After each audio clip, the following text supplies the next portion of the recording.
కేసీఆర్ కుటుంబంపై బురద చల్లడం, తప్పుడు కేసులు పెట్టడం రేవంత్ రెడ్డి టార్గెట్ అని సంచలన వ్యాఖ్యలు చేశారు కూకట్పల్లి ఎమ్మెల్యే మాధవరం కృష్ణారావు. అహర్నిశలు కష్టపడి హైదరాబాద్ బ్రాండ్ ఇమేజ్ ను ప్రపంచానికి చాటి చెప్పింది కేటీఆర్ అన్నారు. అభివృద్ధి చేయడం మానేసి ఆరోపణలు చేస్తే బీఆర్ఎస్ పార్టీ చూస్తూ ఊరుకోదని అన్నారు.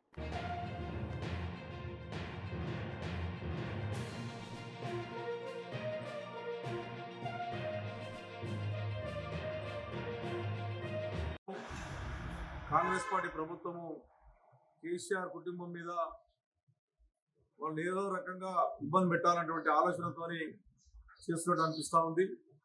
ఒక హైదరాబాద్ నగరాన్ని డెవలప్ చేసిందంటే కీలక పాత్ర వహించినటువంటి కేటీ రామారావు గారిని బ్రిడ్జెస్లు కానీ, అండర్ పాస్లే కానీ, వాటర్ సమస్య కానీ, కరెంటు విషయంలో కానీ ఎన్నో అభివృద్ధి కార్యక్రమాలు చేసిండు.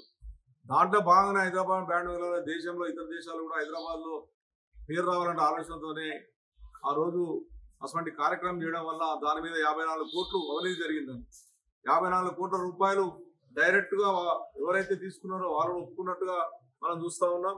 ఎట్టి పరిస్థితిలో ఏదో రకంగా ఇబ్బంది పెట్టాలని ఏసీపీకి ఇచ్చి ఏసీపీ ద్వారా పోలీసుల ద్వారా ఇబ్బంది పెట్టాలన్నటువంటి ఆలోచన ఉంది.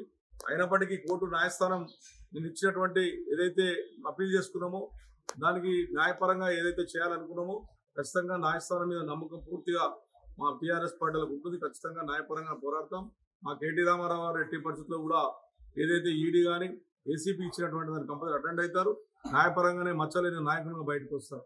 కానీ నిన్న చూస్తూ ఉంటే ఆశ్చర్యం అనిపించింది. ఏదైతే ఎపిసోడ్ నడుస్తూ ఉంది, ఇది అయిపోతా ఉన్న సమయంలో కాంగ్రెస్ పార్టీకి సంబంధించినటువంటి వ్యక్తులపై బీజేపీ ఆఫీస్ మీద దాడి చేసి పోలీసుల సమక్షంలో దాడి చేయడం, అదేవిధంగా బీజేపీ పోలీసుల సమక్షంలో కాంగ్రెస్ పార్టీ మీద దాడి చేయడం, ఇదేమనిపిస్తుంది అంటే ఇద్దరు ఒక డైవర్షన్ పాలిటీ మీద ఆలోచన చేసినట్టు అనిపిస్తూ ఉంది. ఈ ఇద్దరు కలిసి కాంగ్రెస్ బీజేపీ కలిసి టీఆర్ఎస్ పార్టీ మీద కుట్రలు జరుగుతున్నట్టుగా ఈజీగా కనబడతా ఉంది. ఎందుకంటే పోలీసులు ఉండగానే నిన్న దాడులు చేసుకున్నారు. ఒకరు అంటే హైదరాబాద్ నగరం బ్రాండ్ ఏ రకంగా ఖరాబు చేస్తా ఉన్నారు బీజేపీ కాంగ్రెస్ అనేది ఆలోచన చేసుకోవాలి. ఖచ్చితంగా బీజేపీ కాంగ్రెస్ ఇబ్బంది పెట్టే ప్రయత్నం చేస్తుంది. ఖచ్చితంగా ప్రజల పక్షాన మేము ఉంటాం. ప్రజలకు ఇచ్చిన సమస్యల మీద పోరాడతాం. ఏదైతే 6 గ్యారెంటీలు కాంగ్రెస్ పార్టీ ఇచ్చిందో ఖచ్చితంగా 6 గ్యారెంటీలు ఇచ్చిందాక వదిలిపెట్టే ప్రసక్తి లేదు. ఖచ్చితంగా